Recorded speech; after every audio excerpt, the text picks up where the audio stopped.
Hello, hello. We are live. We are live. Welcome in, welcome in, welcome in, everybody. So, today I want to spend a little time talking about hurricane preparedness. So, currently, Tampa, Florida is tomorrow into Wednesday going to get a Hurricane Idalia, however you'd like to pronounce it. And so this is kind of status quo, right? For those of us who have lived here for a while. So I figure we should talk about how it is that you do that. What are some of the best practices? I have always lived in hurricane zones.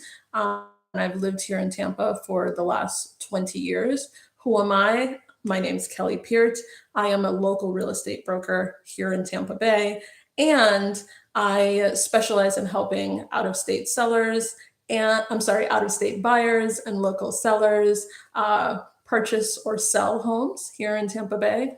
But the reason I'm coming to you today is I believe that I can uniquely help you and give you some perspective on things that you can do to help yourself, right, during a time like this.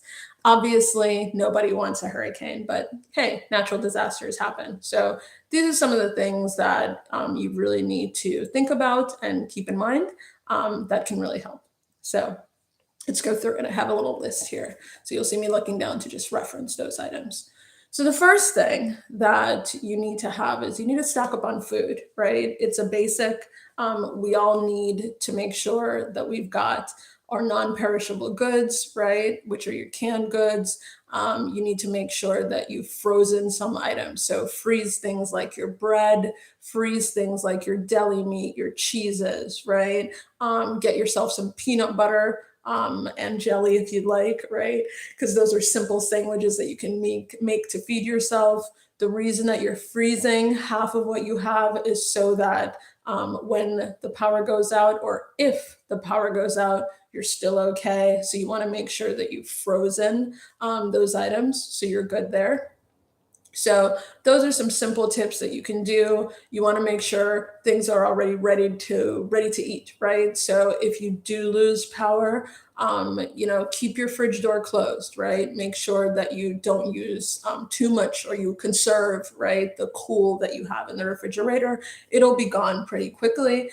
Make sure you've got your bottled water, right? And the advice that is typically given is you should pretty much have 1 week of water for each person, right? So on the other side of a hurricane, right, if it was that we did get hit in Tampa Bay, help will be coming, but usually full help, usually from the federal government of the United States, FEMA, right?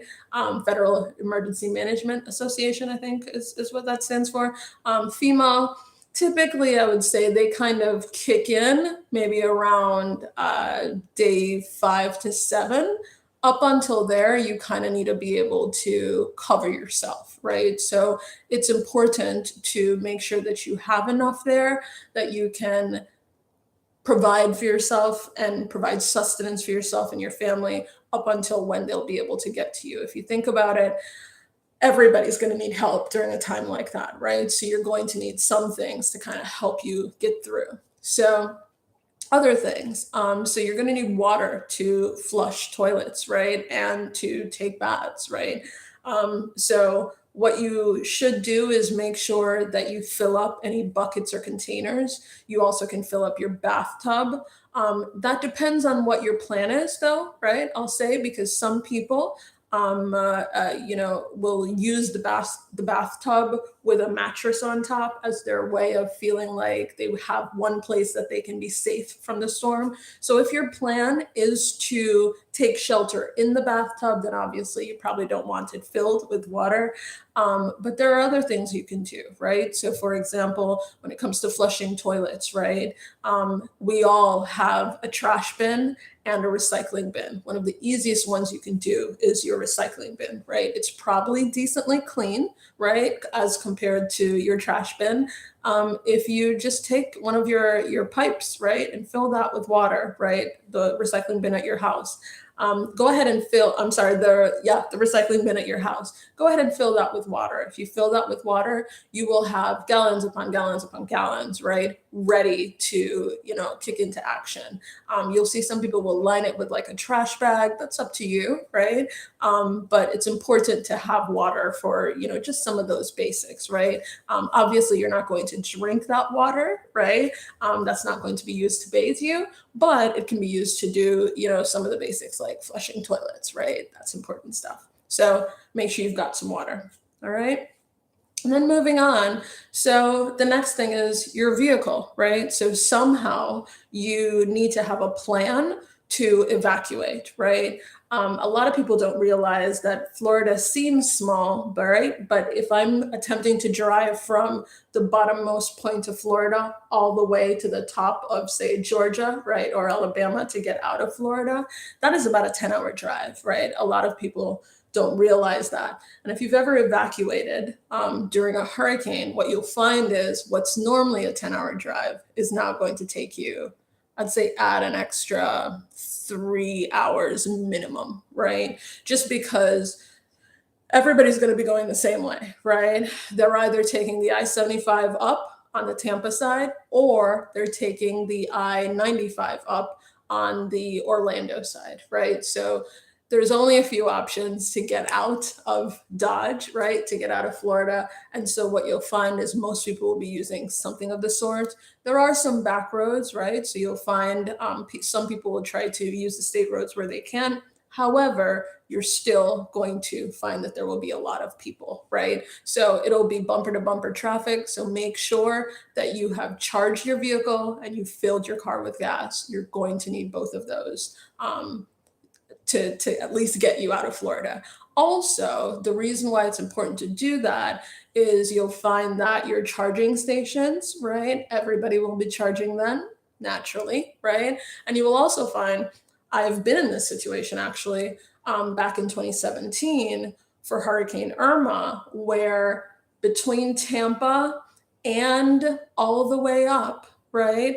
I had to get to Alabama before I could get gas, right? So plan for that. Be aware that that tank of gas you may need to use the entire thing, right? And then in the south of Alabama was where I was able to get gas. So the other thing I'll mention there are containers, right? Every gas station sells those containers. They usually have like they're usually plastic, right?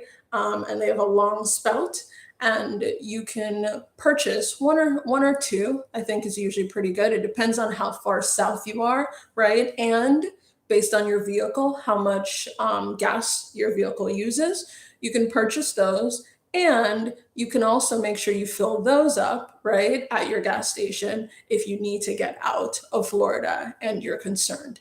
That is also a tip that you can use to come back, right, into Florida. So after the hurricane, what you will find is that all of the people that were trying to evacuate have emptied out the gas stations. Gas stations typically, I would say, typically get refilled. I want to say every Wednesday used to be how often. So maybe once or twice a week, right? So just be aware, right, that at least I can speak for here in Tampa Bay, right, with frequency. Just be aware that that may happen, right? And so if that happens, you need to be ready, right? You need to make sure that you're ready. So, all right, so that's that. The other thing I want to talk about is your medications, right? So it's important to refill your prescriptions, right? So if there's something you need to save your life-saving prescriptions, make sure that you've got a refill. Call your doctor, right? The days before, they're used to calls like that, right? When you live in a hurricane zone, and let them know that, please send my prescription to ABC Pharmacy, right? And go ahead and make sure that you've gotten your refill, and make sure that you put it in some sort of a container that is airtight. I'm sorry, that is watertight, so that you don't have to worry about, water. Not diluting, but damaging, right, your medications. So that's important as well. All right. So electronics, right? So we're all we're all bound to our phones, right? We love them dearly. So it's important to think about a few things when it comes to your electronics. So, number one, I would say, everybody, go on to Amazon or wherever your favorite place is. Buy yourself a $20 to $25 emergency storm radio. They are fantastic. That storm radio, it can be battery operated. A lot of the time, it is solar powered as well, which is what you should be looking at. You can charge it by cranking a wheel, right, to give it electricity, because obviously you may lose power, right, in the hurricane. And that can usually have some sort of a port where you can charge your phone, right? This is super important to have because you need to be able to have some sort of communication, not just the communication that some think of, which is, communication with friends and family. And I'll get to that next. But you also need to make sure that you can communicate if something's wrong, right? So gone are the days, right, where we have our telephones at home, for a lot of us, right? I know I no longer have a home phone, plugged into the wall with the curly cord or the rotary dial. Gone are those days for a lot of us, right? What we have is our cell phone. So if you need to call 911 or something's going on, you need to make sure that you have power, right? So the other thing too, some of your basics, make sure you have some extra batteries, right? So you're going to need to have some sort of a flashlight, right? That solar powered radio that I talked about, a lot of the times it will have a flashlight as well on it. But I would recommend that you just invest in another simple flashlight as well. So make sure you have that, just so if you've lost the power at nighttime, you're going to need it for basics, right? Like, how do I use the bathroom? How do I take a shower, right? These are all things you'll need to be able to do in the interim while the government, right, is coming to help, right? So those are some basics for you. Also, make sure you've got some power banks, right? And the necessary cables to be able to charge. So a lot of us have awesome power banks, right? Some are, lipstick size and they fit in your purse. Some are a little bit bigger, right? And they can charge your phone maybe 2 or 3 times. Make sure you keep some of that. And then also to keep your laptop fully charged, keep your cell phone itself fully charged. Any tablets that you want to use, keep those fully charged.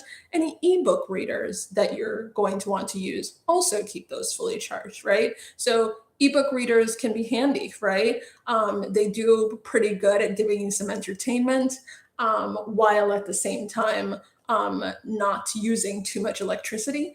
Same thing with some of the other items and electronics that I just mentioned. So make sure you've got all of those as well.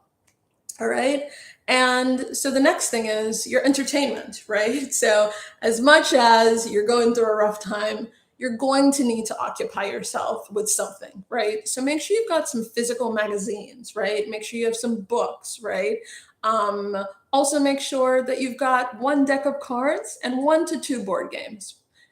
It's important to keep you occupied, but this is even more important if you have kids, right? So if you think of a younger person, they understand what's going on, right? A lot of the time, but you're so busy as the adult, you may not have time to engage them, right? And so this will keep them occupied, provided that you lost electricity for days, weeks, whatever the case may be. You'll want to have these simple little pleasures, right? To kind of take everybody's mind off of things and enjoy something, right?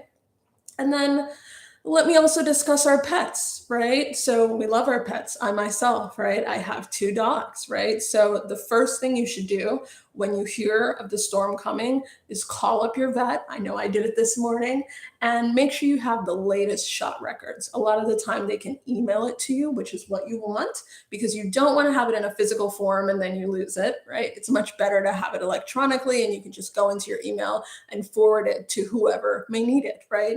So you need something that simply shows that your pet has been vaccinated, right? Because sometimes when you have to evacuate, you will find that these different organizations will ask to see this proof, right? This proof of your pet's vaccination. And you never want to be in a situation where you don't have that, right? So yeah, so that's super, super important. And I just wanted to come on, make sure everybody's aware. This is what you need to do. This is from somebody. Like I said, I'm a native Tampa. resident for 20 plus years. Prior to that, I also lived in hurricane zones. So it's super important to make sure that you are ready. So Hurricane Idalia is coming this time. There will be another hurricane at some other time or a tropical storm. So we live in these areas. The beautiful thing is we've got the lovely beaches, we've got the sunny weather, but sometimes, we have these natural disasters that, are in the midst in the skies. So be safe out there. Again, make sure that you prep. If you need to rewind this video, I will make sure that I post it for everybody, and make sure you're safe. Take care of yourself, take care of your family. And thank you. Thank you so much. And thank you for everybody who joined on the live. Really appreciate it. Appreciate that the freezer helped. That's really good to see, right? And so I'm glad to hear that some of these practices, right, you guys already know about. That makes me really happy to hear. And so good luck to everybody in the Tampa Bay area, or if you have property in the Tampa Bay area, and we'll see how we do. I think we'll do okay. Fingers crossed. Thank you so much.